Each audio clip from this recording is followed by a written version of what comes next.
Top quality और consistent performance के लिए सिर्फ सिल्वर पंप्स। टॉप क्वालिटी और कंसिस्टेंट परफॉर्मेंस के लिए सिर्फ सिल्वर पंप्स, नाम याद रखना। नाशिक रोड ते देवळाली स्टेशन दरम्यान ओव्हरहेड वायर तुटल्यानं अप आणि डाऊनवरील दोन्ही बाजूची वाहतूक सेवा जी आहे ती विस्कळीत झालेली आहे। सध्या मी नाशिकच्या रेल्वे स्थानकावरती आहे। या ठिकाणी जर बघितलं तर प्रवाशांची मोठी गर्दी जी आहे ती आपल्याला या ठिकाणी झाल्याचं बघायला मिळत आहे।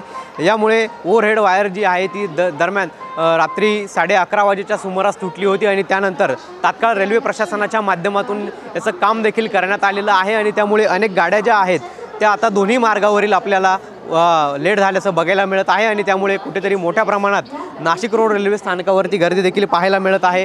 पंचवटी, सेवाग्राम, गरीबरथ एक्सप्रेस असेल, त्याचबरोबर हावडा मेल असेल, राजधानी एक्सप्रेस असेल, मनमाड छत्रपती शिवाजी महाराज टर्मिनल एक्सप्रेस असेल, वंदे भारत एक्सप्रेस असेल, अशा पद्धतीच्या ज्या अप आणि डाऊनच्या ज्या दोन्ही मार्गावरील गाड्या आहेत त्यांना देखील उशीर झालेला आहे आणि त्यामुळे या ठिकाणी आपल्याला प्रवाशांचा खोळंबा झाल्याचं पाहायला मिळतं। आपल्यासोबत काही प्रवासी आहेत। ओव्हरहेड वायर तुटल्यामुळे वाहतूक सेवा विस्कळीत झाली होती, काय सांगा? रात्री 1 वाजेपासून देवळाली ते नाशिक वालदेवी रोड जो आहे तिथे ओव्हरवायर तुटलेली आहे। मी प्रवाशांतर्फे मी कुठार साहेब जे देवळाली स्टेशन मॅनेजर आहेत त्यांच्याशी माझं बोलणं झालं आहे। त्यांनी सांगितलं नियर अबाउट अजून 2 ते 2.5 तास लागतील, कारण फॉल्ट फार मोठा आहे आणि हा फॉल्ट आता 2-2.5 तासामध्ये मोकळा होईल। आणि त्यानंतर मग हावडा एक्सप्रेस जी आहे ती सध्या लवीतला उभी आहे, ती पण आता येईलच।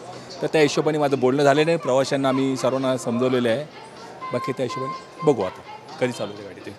आपण जर बघितलं तर ज्या नाशिक रोड रेल्वे स्थानकातून ज्या मुंबईच्या दिशेने जाणाऱ्या गाड्या आहेत त्यांना देखील उशीर झाला होता, मात्र काही देवळाली रेल्वे स्थानकात देखील गाड्या थांबलेल्या आहेत, त्या देखील आता या ठिकाणी या मार्गस्थ होणार आहेत। मात्र सध्याच्या स्थितीला आता रेल्वे प्रशासनाकडनं हे हेड वायरचं जे काम करण्यात आलेलं आहे आणि त्यानंतर कुठेतरी रेल्वे सेवा जी आहे ती आपल्याला सुरळीत झाल्याचं पाहायला मिळतं आहे। मात्र तरी देखील अनेक गाड्या ज्या आहेत त्या उशिरा झाल्यानं प्रवाशांना विलंब होत असल्याचं पाहायला मिळतं आहे। कॅमेरा पर्सन आकाश येवलेसह पवन येवले, TV9 मराठी, नाशिक।